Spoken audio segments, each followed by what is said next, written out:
Welcome Aquarius to your May monthly forecast for the Sun or the Ascendant. If you've yet to subscribe to my channel, I'd be honoured if you did so now. Please feel welcome to comment, like or share. I interact with every comment I get. Also, if you've yet to subscribe to my monthly astrology magazine, my regular updates or your free daily horoscope, please see the link beneath this video. Aquarius, we are living through momentous times. I always try to measure each word very carefully on my horoscope forecast. But I think you would agree it's even more important that I'm very sensitive to the environment that we are all needing to deal with. So with that in mind, this month begins with 3 influences in your sector of the home, of the family of emotions. That's the Sun, which is the core of our being, our deepest needs. It's Mercury, how we think and communicate. And also it is Uranus, your modern ruler and the planet which influences restlessness, change and rebellion.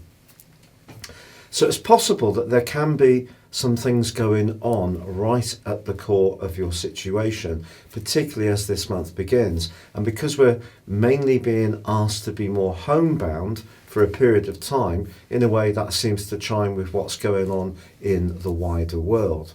But there are other influences developing for you. Not least, Jupiter and Pluto are conjunct in your sector of psychology for the whole of the month. That is going to give you an opportunity for more inner awareness to develop and more growth, particularly from the 11th through to the 19th, when they both forge an awesome angle to the Sun in Taurus. And it's possible that something can come to pass which may surprise you somewhat, but it can also give you a greater sense of completion, of wholeness, and of security. But as this month begins, we also have Venus, the planet of love and affection, in the joyful 5th house. And the 5th house governs romance, it governs our self-expression, the things that really bring a glow to us of pleasure. Now, of course, that's the area of life that maybe we're having to sacrifice somewhat more at this time.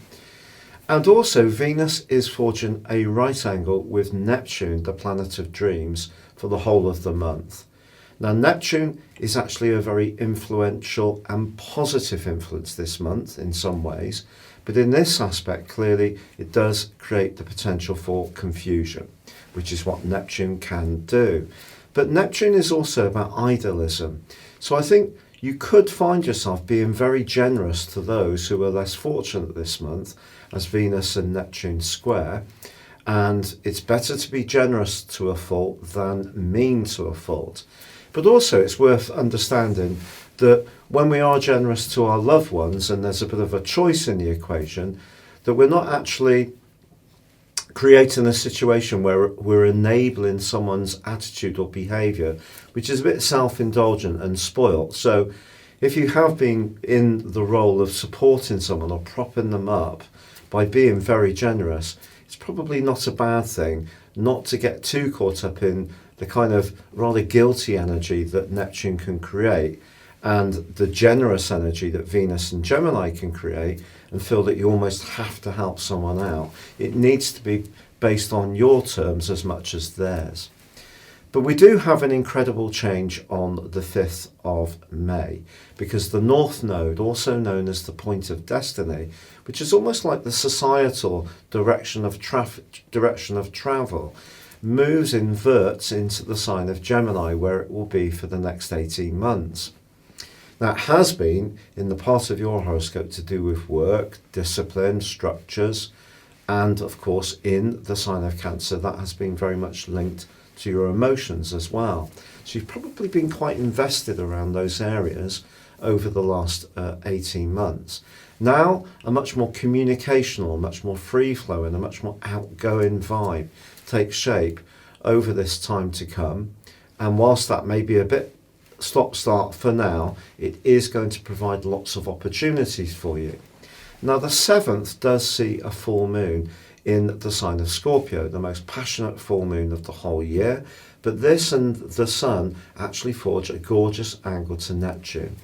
So what Neptune's doing here, I feel, in terms of having to respond to this full moon, it is about realigning where you feel that perhaps your home situation is dominated too much by worldly concerns and needs, or perhaps it's the needs of people immediately associated with you, or perhaps it's the other way around. Perhaps you're so invested in your cocoon that you're not staying mindful of what's going on with others, or being mindful of your own responsibilities and obligations.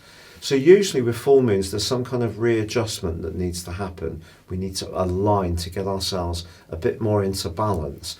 So that work-life balance, it's a classic saying, isn't it? That could be something that you're grappling with. Now, of course, lots of people through the COVID-19 crisis have started to work from home. That actually might work very well for you. And that's giving you food for thought.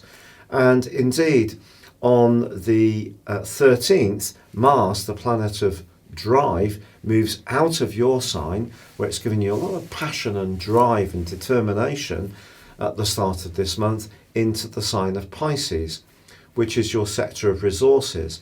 But critically, from the 19th through to the end of the month, Mars links brilliantly with your modern ruler of Uranus. And that ability to be innovative but based from your home is really going to be enhanced in a very positive way. Now, the 11th does see your co-ruler Saturn in the sign of Aquarius since the 22nd of March go into a retrograde, which will last through to the 28th of September. But remember, Aquarius, Saturn is not in your sign for all of the rest of this year. It actually inverts into the sign of Capricorn on the 2nd of July. So I just feel that, especially if your birthday is quite close to the start of Aquarius, like mine is on the 21st of January, you're probably really feeling the energy of Saturn very keenly. Now that can mean that this can be a time of breakthrough. Hard work that's been invested over a very long period of time can provide a dividend. But also, of course, with Saturn, it does mean that we have to simplify our lives, get a little bit more focused on what's really essential, show more self-discipline, accept that we may have a little bit less energy. But the key is, because Saturn has been going through that transit in the 12th solar house, which is so complex, heavy and psychological. Actually, I think even though Saturn goes retrograde in Aquarius, it's still better than being in Capricorn for most Aquarius people. Now, the 11th also sees Mercury move out of the sign of Taurus, where it has seen the potential for thoughts to go round and round our minds rather than going outwards. Of course, Mercury governs communications and clarity, and it moves into one of its two home zones of Gemini, which of course is also the air triplicity like Aquarius. So through to the 28th of this month, this is a wonderful opportunity to embrace your sense of humour, your quirky way of looking at life, and being really creative. Now, on the 11th, Venus does go into a retrograde, one which is going to last through to the 24th of June. Now, a lot of astrologers are putting a lot of emphasis on the fact that relationships can kind of go wrong when Venus is in retrograde, and it isn't ideal. And also Juno, which is an asteroid very much linked to relating, is also in an air sign in Libra, and that's in retrograde too. So I do feel that there needs to be an awareness of the potential for a challenge, but I think it's all about sincerity. Venus in Gemini can be very flirty and frivolous, and a little bit more to do with mixing and mingling rather than more profound investment. So I just think the retrograde here is about going deeper inside and trying to understand what we really want in terms of our attractions. But I do feel that Venus still being in the sign of Gemini will still add a luster of attractiveness, even though it is now in retrograde. Now the 14th also sees Jupiter go into a retrograde. If you have been becoming more and more aware of some more spiritual disciplines, things like astrology, you become much more interested in esoteric subjects generally, or anything to do with history, it really wouldn't be a surprise with Jupiter in this sector since the end of last year. But Jupiter's retrograde does have quite a negative impact generally on the economy. It does each year when it goes into its 4-month retrograde.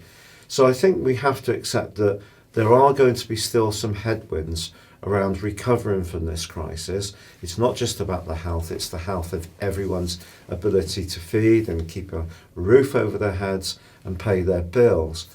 But also, I just think Jupiter retrograde is rather like Venus retrograde. It's all about going inwards. It's more about the spiritual dimension rather than the physical plane. So someone could come into your life over this next 4 months who's quite a guide in terms of knowledge or awareness, or you could play that role for other people yourself. Now, the 19th to the 30th, I've already told you about Mars's link to Uranus, which can be sparkling in terms of creativity, and particularly working from home, or perhaps it's an opportunity to declutter, or think more in terms of how you can make the most of your past talents, but in a more flexible way with the changes to our everyday structures that we're all experiencing. Now in week 2, Venus is squaring up with Mars, which can create a jarring note around relationships, but by the 21st, we have Venus and Mercury in exact alliance, a conjunction, which amplifies the energy of each. So Venus is relating, Mercury's communication in the 5th house, which is magical for you. Now, ordinarily, if this wasn't going on, this would be an awesome chance to step up your social interactions, and also your love life could benefit hugely from this, particularly that the Sun enters Gemini on the 21st too. The 22nd sees a new moon in Gemini, again gorgeous for Aquarius people, but this links to the reversing Saturn in a trine. So the last 10 days of this month and the first 2/3 of June can be very positive for all forms of self-expression, ideas, your warmth of nature, your generosity of spirit, and that can go all the way to a love relationship. Now, of course, because I'm recording this in March, it's possible that there will still be a degree of lockdown in terms of social interactions. But my reading of the stars is that things are going to be starting to pick up. There's more interventions coming in, more technologies being applied, more medicines being repurposed into dealing with COVID-19. One of the ones I take for my rheumatoid arthritis, President Trump's been talking a lot about, which is hydroxychloroquine, formerly a malaria medicine, and that's going to be providing a lot of hope. And there's new apps coming in, and this energy in Gemini, which is going to be so profound in this second part of May, can definitely be very good for water bearers, for us Aquarius people. It is the case that Mercury moves on the 29th into Cancer, not its best location. It's a bit watery, takes the edge off the clarity of Mercury, but that can bring into focus some work issues. And it also is true that the Sun is clashing with Mars for the last 3 days of this month. There is going to be frustration for us all. The world is not going to be operating in the way it has in the past. Now, some people have started to observe about the stillness, how they can hear bird song, how the air is clearing, how they're feeling the earth has had a chance to just have a rest. But obviously it's devastating for those people who have been affected in a health sense by the virus, but also in an economic sense.